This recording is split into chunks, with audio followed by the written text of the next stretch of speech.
Hi guys, welcome back once again. Advice for this is, huwag kang magnanakaw.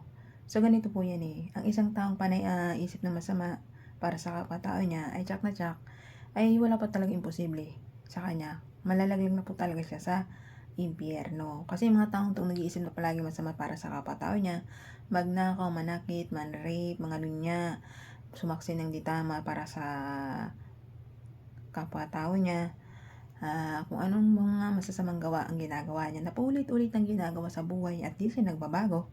Congratulations, ang bagsak mo ay sa impyerno. Kung isa kang taong hindi nagbabago at patuloy na gumagawa ng masama para sa kapwa-tao na ay wag na po kayo mag-expect, nandun kayo sa langit. Dasal kayo ng dasal pero ang mga gawain nyo ay mali naman. Panay naman mali sa mata ng Diyos Ama. Nagdadasal ka nga, nagsisimba ka nga, tapos anong ginagawa mo? Nangangalunya ka, nagnanakaw ka, sumasaksi ka ng mali. Lahat ng mga masasamang gawa ay ginagawa mo, ay di wow. Ikaw ng pinakamasamang demonyo. Yan yung mga taong walang may Diyos nga na sinasamba pero yung mga maling gawa nila ay mga mali naman para sa mata ng Diyos, tulad ng pagsasagot sa magulang, palasimba ka nga, lagi nga nag-church, pero yung magulang mo naman sinasagot mo, minumura mo, wala ring sa yung pagiging makadiyos mo. Lagi po tayo maging mabuting tao sa paningin niya. Maging makadiyos ka man, gawin mo yun in the gawa ba? Sa gawa, sa kilos ba? Hindi sa salita lang na, oo, mahal ko ang Diyos Ama, pero pagdating naman sa gawa, wala naman, kulang, di ba? Sinasagot mo yung magulang mo, tapos nangangalunya ka, di ba? Tapos nagnanakaw ka, nangungupit ka, kung ano mga masasamang gawa ginagawa mo para sa kapwa mo, sa pamilya mo, di mali din yun. Huwag ganun, masama po yun. Magbago na po tayo habang may pagkakataon pa, habang mayroon ka pang oras na baguhin yung mga mali mong gawa. Maging mabuting tao po tayo sa kapwa-tao natin, lalo na sa magulang natin. Mahalin natin magulang natin, lalo na kapwa-tao natin.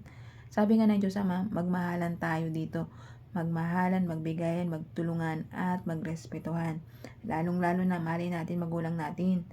Huwag po tayong magnakaw. Masama po yung pagnanakaw sa kapwa-tao. Lalong-lalo na hindi mo pagmamayari. Nagnanakaw ka bakit hindi ka magsikap, magtrabaho ka, magbanat ka ng buto, para lahat ng mga gusto mo makuha ay makamtan mo.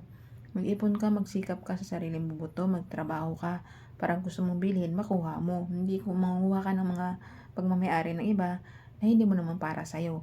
Diba? Tulad na lang sa ating gobyerno, nagnanakaw sila sa buwis ng bayan, para sa bayan yun eh. Pagpagawa ng mga kalsada, mga flood control, ng mga salanta, relief food, ganyan. Huwag po natin kunin yung mga hindi natin pagmamayari. Pagmamayari po yun ng bayan natin para maging maunlad at mapayapat. Magkaroon tayo ng maraming trabaho dito sa Pilipinas. Kayo mga taong na andyan sa pwesto, sa gobyerno, gampanan po natin pagiging mabuti nating good servant sa kapwa-tao natin sa gobyerno sa Pilipinas para maging mapayapat, maraming trabaho ang makuha ng mga taong Pilipino, hindi mawalang trabaho sila, nagugutom, tapos kayo kayo kamkam, kayo lang gusto tumataba bulsa nyo, pero mga tao nagugutom. Maraming nagugutom sa Pinas, kaya ikaw na nandiyan sa servant, public servant, maging example po tayo sa mata ng ating kapwa-tao sa Pilipino. Maging mabuti tayo, maging matulungin tayo. Hindi tayo maging magnanakaw o nakakawin ng mga yaman ng bayan. Masama po yun. Habang maaga po, magbago na po kayo. Huwag na po kayo magnakaw. Maging mabuti po tayo at maging matulungin sa kapwa-tao natin. May karma po. Ang karma hindi po natutulog. Sisingilin ho rin kayo ng karma. Kahit hanggang dito na lang po ang aking advice. Ingat po tayong lahat and God bless.